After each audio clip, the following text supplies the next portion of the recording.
자, 오늘은 하박국서 6번째입니다. 이 하박국과 하나님과의 대화가 계속 이어지고 있습니다. 하나님과 또 선지자의 대화가 오고 가는 대화체입니다.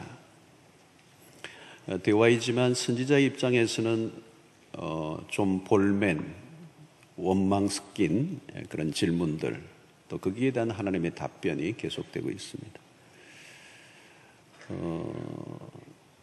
2장 2절부터는 하박국에 대한 질문에 대한 대답이 쭉 나오고 있습니다. 하박국의 질문의 핵심은 언제까지 악인이 번성하도록 내버려 두실 것입니까? 악인이 왜 저렇게 형통하게 살아가도록 내버려 두십니까? 또 악인에 의해서 왜 의인이 고난을 받아야 합니까? 자, 이런 질문들이었습니다. 매우 현실적인 질문이죠. 오늘도 우리의 삶 속에서 끊임없이 경험할 수 있는 것들이죠. 신자가 혼란을 겪을 때가 많이 있습니다. 세상 안에서 살다 보면 악인들이 기세등등하고 또 믿음을 따라 살아가려고 하는 나는 훨씬 더 어려움에 처해서 살아갈 때 악인의 그 번영에 때로는 속이 상하고 또 믿음으로 산다고는 나의 삶은 초라해 보일 때 하나님에 대해서 질문을 갖게 되죠.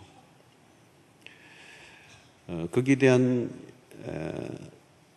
답변들을 우리가 몇 주에 걸쳐서 또 살펴보았습니다.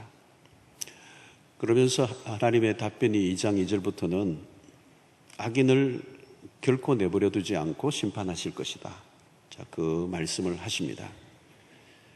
그리고 바벨론, 유다를 침략하고 또 유다를 빼앗았던 이 유다에게 고난을 주었던 바벨론에 대한 심판을 말씀하시면서 화 있을진저 지난 시간에 살펴보았는데요. 오늘도 여전히 이어서 바벨론에 대한 하나님의 심판의 이유들을 설명을 하고 있습니다. 왜 하나님이 악인을 그대로 내버려 두지 않으시는지, 하나님이 반드시 심판하시는 이유들을 설명합니다. 바벨론에 대한 심판의 이유는 오늘의 본문에는 술취함과 음란입니다. 15절에 보면 이웃에게 술을 마시게 하되 자기의 분노를 더하여 그에게 취하게 하고 그 하체를 드러내려 하는 자에게 화 있을진저, 여기 화 있을진저가 또 나오죠. 앞부분의 5절에도 보면 그는 술로 즐기며 바벨론은 번영의 상징입니다. 번영의 문명을 상징하는 바벨론. 이 번영과 함께 인간은 따라오는 게 타락한 문화입니다. 번영이 되면 타락한 문화가 찾아오는 것입니다. 이 도시의 문명의 특징입니다. 타락이죠. 이사야 5장 11절에도 보면 아침에 일찍이 일어나 독주를 마시며 밤이 깊도록 포도주에 취하는 자들은 화 있을진저 그랬습니다. 계시록 17장 4절 5절에도 그 여자는 자주빛과 붉은 빛 옷을 입고 금과 보석과 진주로 꾸미고 화려하죠. 손에 금잔을 가졌는데 이게 번영의 상징들을 얘기하는 겁니다. 가증한 물건과 그의 음행에 더러운 것들이 가득하더라. 그의 이마에 이름이 기록되었으니 비밀이라. 큰 바벨론이라. 땅의 음녀들과 가증한 것들의 음이라 하였더라 그랬습니다. 자, 우린 이 바벨론이 한 단계 들어가 자기만 마시는 게 아니고 다른 사람도 취하게 하여 그 하체를 드러내게 한다는, 결국 진노의 잔이 그들에게로 돌아갈 것이다. 술로 망할 것이다는 것. 자, 우리 사회도 술 문화가 상당합니다. 양주 수입도 엄청나고요. 통계를 보니까 아주 아찔해요. 독주로도 유명하잖아요. 대학만 가도 1학년 때 MT로 가면 술을 트럭으로 싣고 가는 거예요. 지난번에 그런 뉴스를 보니까 아찔하더라고요. 우리 자녀들이 학교 들어가서 그냥 MT 가는데 트럭으로 싣고 가요, 술을. 폭탄주를 돌리고 그거 못 감당해가지고 그냥 뭐 토해내고 그냥 뭐 광란을 하고 어떤 사람은 죽기도 하고. 자, 이것은 개인 문제로 끝나는 게 아니고 사회적 문제로 술 취한 세상, 육체적 감각을 따라 살아가는 세대, 그것은 쾌락이 신이 되는 것입니다. 결국 소돔과 고모라의 음란함으로 인해 하나님으로부터 불과 유황의 심판을 초래했습니다. 이것은 술을 먹느냐 마느냐의 문제가 아니라 술로 인하여 일어나는 부도덕한 이 도덕적 타락을 하나님이 주목하신다는 겁니다. 자, 노아 시대나 롯의 시대를 두고 주님께서 하신 말씀이 누가복음 17장 26절로 30절에 있습니다. 노아의 때에 된 것과 같이 인자의 때에도 그러할 것이다. 자, 노아의 때에 일어났던 일이 마지막 그 심판의 날에도 그대로 일어날 거라는 거예요. 노아가 방주에 들어가던 날까지 사람들이 먹고 마시고 장가들고 시집가더니 홍수가 나서 그들을 다 멸망시켰으며 또 롯의 때와 같으리니 사람들이 먹고 마시고 사고 팔고 심고 집을 짓더니 롯이 소돔에서 나가던 날에 하늘로부터 불과 유황이 비오듯 하여 그들을 멸망시켰느니라. 인자가 나타난 날에도 이러하리라 그랬어. 자, 여러분, 우리 시대가 마지막 시대입니다. 먹고 마시고 시집가고 장가가고 그거를 탓하는 게 아닙니다. 사고 팔고 심고 집을 짓고 이런 일을 가지고 문제를 삼는 게 아니에요. 그럼 여기서 지적하는 건 뭘까요? 이런 일들에 빠져 있는 모습들, 먹고 마시고 여기에 빠져 있는 거예요. 집을 짓고 심고 팔고 사고 여기에 빠져 있는 삶이에요. 이것이 삶의 우선이 되어 있는 삶을 살다 보면 무엇이 다가오는지를 알지 못하는 거예요. 하나님의 심판의 목전에 있는 그날까지도 사람들은 전혀 무슨 일이 일어나는지를 모르는 거예요. 망하는 줄 모르고 망하는 거예요. 여러분, 술 취함이 그런 겁니다. 그 술 취함의 상태에서 무슨 일이 일어날지 알 수가 없어요. 죽는지 사는지 망하는지 무슨 일이 일어나는지 알지 못하는 상태, 그 술 취함. 그래서 오늘 이 세상 재미에 빠져가는 사람들의 영적인 어두움들이 주는 화, 이걸 얘기하는 거예요. 그래서 우리는 에베소서 5장 18절에 바울의 권면을 귀를 기울여야 합니다. 술 취하지 말라. 이는 방탕한 것이니 오직 성령으로 충만함을 받아라. 두 종류입니다, 여러분. 술 취하거나 성령 취하거나. 술에 젖어 살거나 성령에 취해 살거나. 오늘 우리는 술 취함의 이 방탕한 시대를 살아가고 있습니다. 구별된 백성의 모습이 뭘까요? 성령의 충만을 받아라. 그것이 우리를 이 땅 가운데 구별하시고 승리케 하시는 하나님의 은혜인 줄로 믿습니다. 날마다 성령의 충만함을 보여야 돼요. 자, 두 번째 하나님의 심판의 이유는 우상 숭배입니다. 18절과 19절입니다. 새긴 우상은 그 새겨 만든 자에게 무엇이 유익하겠느냐? 부어 만든 우상은 거짓 스승이라. 만든 자가 이 말하지 못하는 우상을 의지하니 무엇이 유익하겠느냐?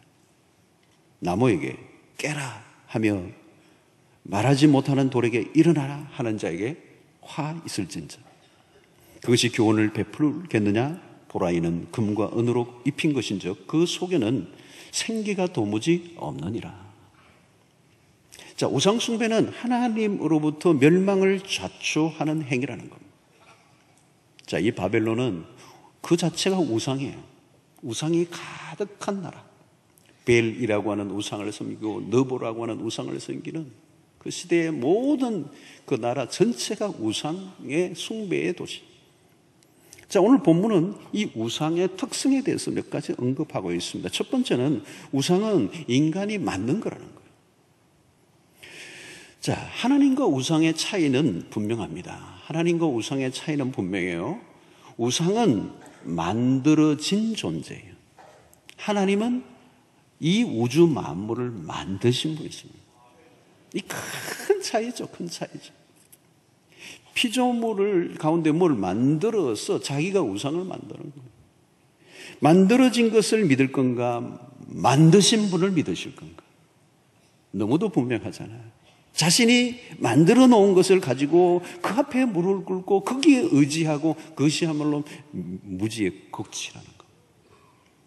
둘째, 우상은 거짓되다는 겁니다. 거짓되다. 부어 만든 우상은 거짓 스승이라 오늘 본문에 그렇게 말합니다. 우상의 특성이 뭐냐? 속이는 거예요. 속이는 거.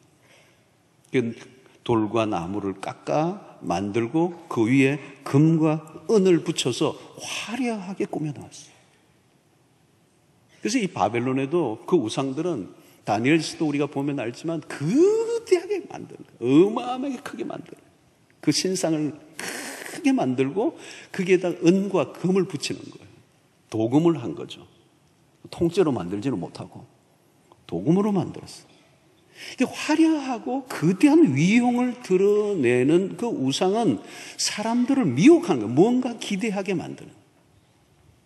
여러분, 화려하게 보이는 것일수록 가짜일 가능성이 많습니다. 미혹을 사람들이 당하는 이유는 자기 안에 있는 욕심 때문이죠. 인간은 자신의 욕망을 이루기 위해 우상을 만듭니다. 그래서 그 탐심이 곧 우상 숭배다. 골로새서 3장 5절의 말씀, 우리가 잘 아는 말씀이잖아요. 그러므로 땅에 있는 지체를 죽이라. 곧 음란과 부정과 사욕과 악한 정욕과 탐심이니 탐심은 우상 숭배니라. 자, 오늘도 우리가 마찬가지입니다. 이 말씀이 사람으로부터 온 것이라면 우리는 믿을 수가 없어요. 온전히 믿을 수가 없어요. 이 성경이 사람의 입에서 나온 말씀이라면 우리는 믿을 수 없어요. 우리는 이것이 하나님의 입에서 나온 말씀이라고 믿습니다. 하나님의 말씀이라. 땅에서 나온 게 아니고 인간의 지혜에서 나온 것이 아니고 하나님으로부터 주어진 말씀입니다. 이게 중요한 거예요. 근원입니다. 출처. 자, 여러분, 하나님이 말씀하시고 그 말씀하신 것을 성령의 감동으로 신약과 구약의 많은 하나님의 사람들, 기자를 동원하셔서 영감을 주심으로 철저하게 하나님께서 그 기록자들에게 영감을 부어주셔서 성령의 은혜로 기록을 하게 하신 거예요.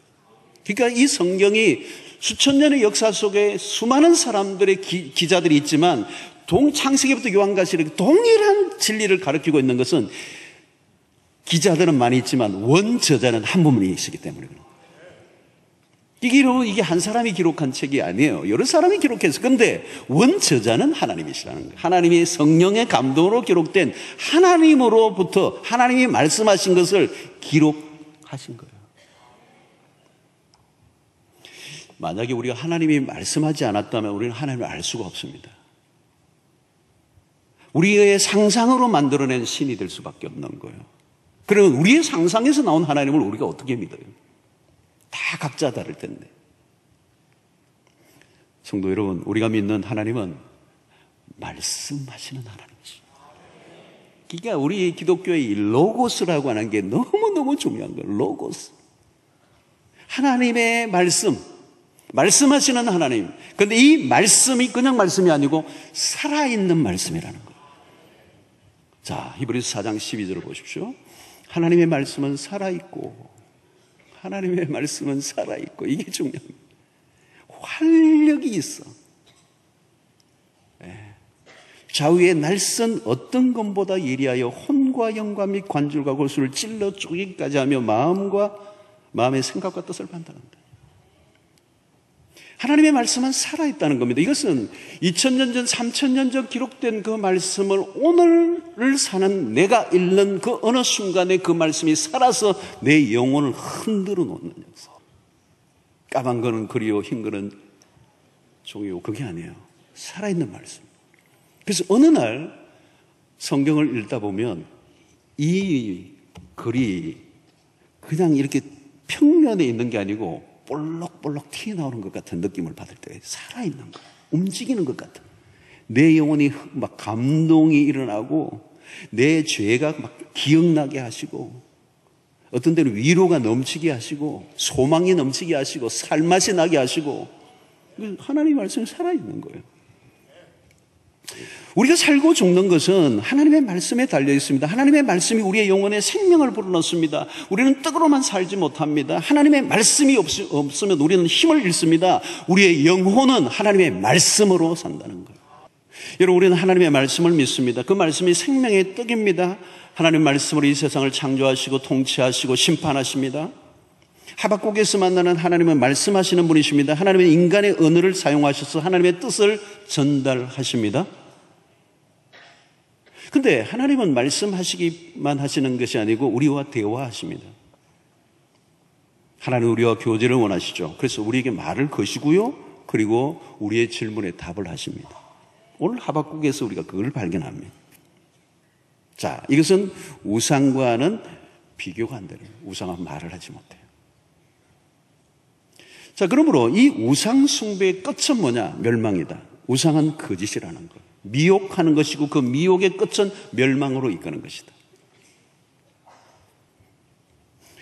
결국 이 바벨론의 우상 숭배가 결국 바벨론을 멸망의 길로 가게 됐다.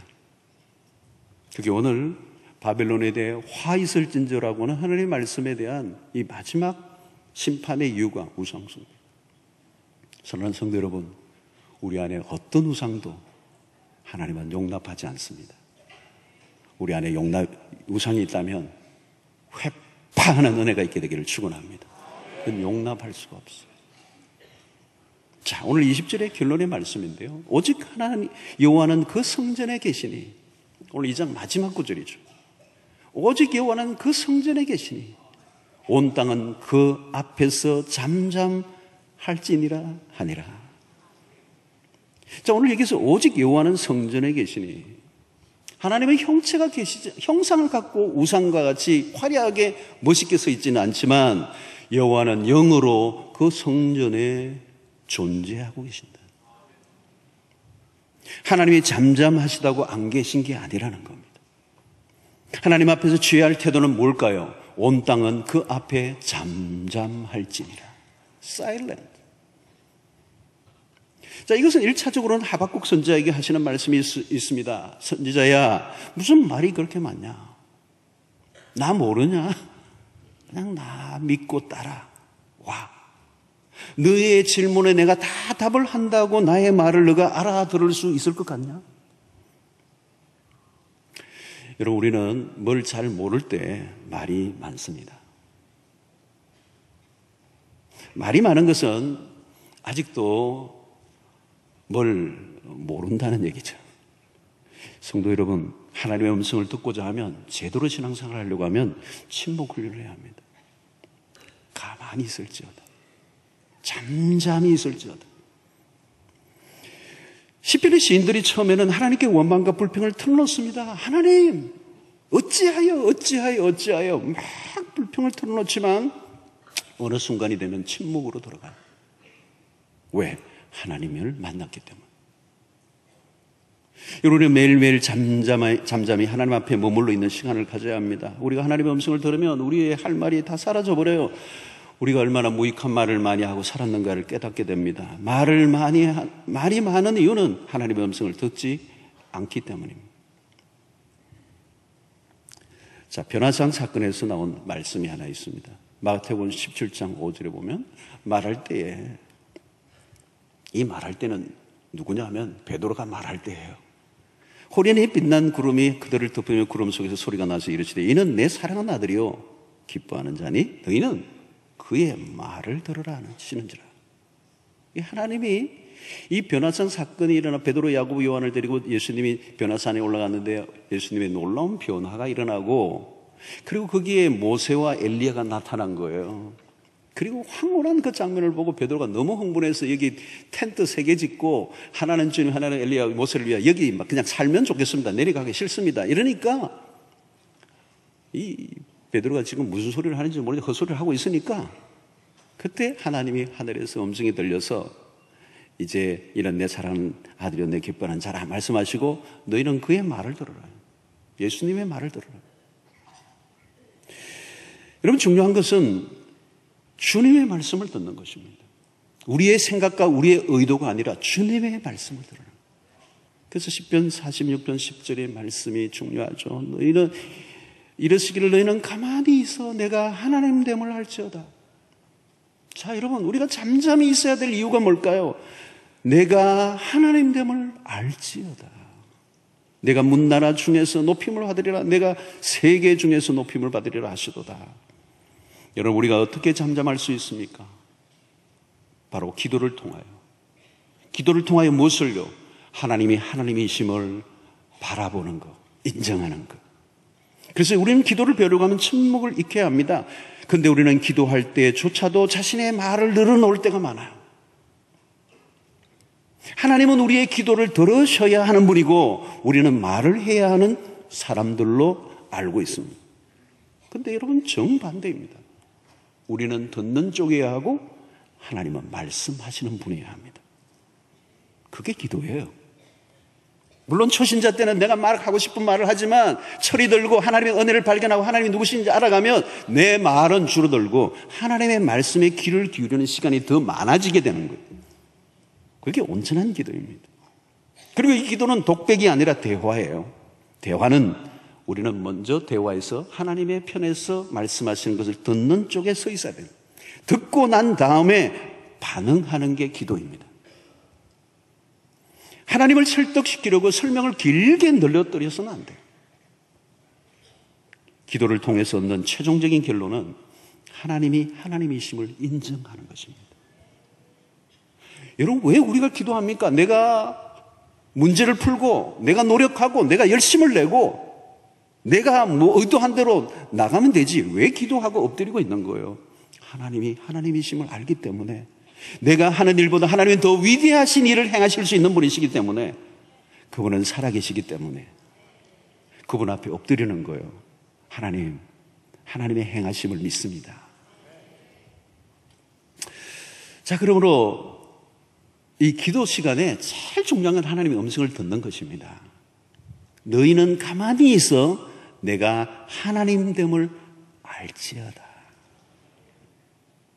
그 하나님의 선하심을 맛보아 아는 경험을 해야 된다는 겁니다.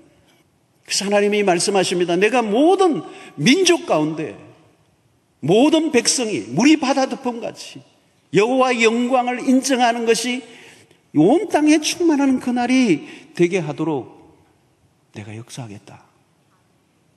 여러분, 그 음성을 들으면 지금 현실이 아무리 어둡고 절망적이라도 낙심하지 않는, 성도 여러분, 현실이 어렵고 내가 믿고 내가 생각한 대로 모든 상황이 돌아가지 않아도 하나님에 대해서 오해하지 않게 되기를 바랍니다. 하나님이 빨리 응답하지 않으신다고 너무 답답해하지 말고 잠잠히 기다리십시오. 내가 알고 있는 하나님이 전부라고 생각하지 마십시오. 내가 알고 있는 것보다 훨씬 더 크신 분이십니다. 내 기도를 응답하지 않는다고 하나님의 존재를 부인하고 하나님이 계시지 않는 것처럼 행동해서는 안 돼요. 우리의 예측과 기대에 어긋나는 일이 있다 할지라도 하나님은 언제나 온 땅에 충만하신 그 영광을 모든 민족 가운데 드러내실 하나님이심을 믿고, 그 변함없으신 하나님, 당신의 뜻을 완전히 이루시고야 마시는 하나님, 때로는 내 삶이 어긋져 내 생각대로 돌아가지 않아도 하나님은 정확하신 분이시고 완전하신 분이시고 그분을 따르는 자에게 반드시 승리를 주실 하나님이시라고 하는 사실, 우리가 믿음으로 받아들이고 묵묵히 그 앞에서 잠잠할지어다. 우리의 말이 아니라 그분의 음성에 귀를 기울이시고 하나님의 말씀에 그 음성을 듣고 믿음으로 살아갈 때 하나님은 반드시 우리를 승리하게 하실 줄로 믿습니다.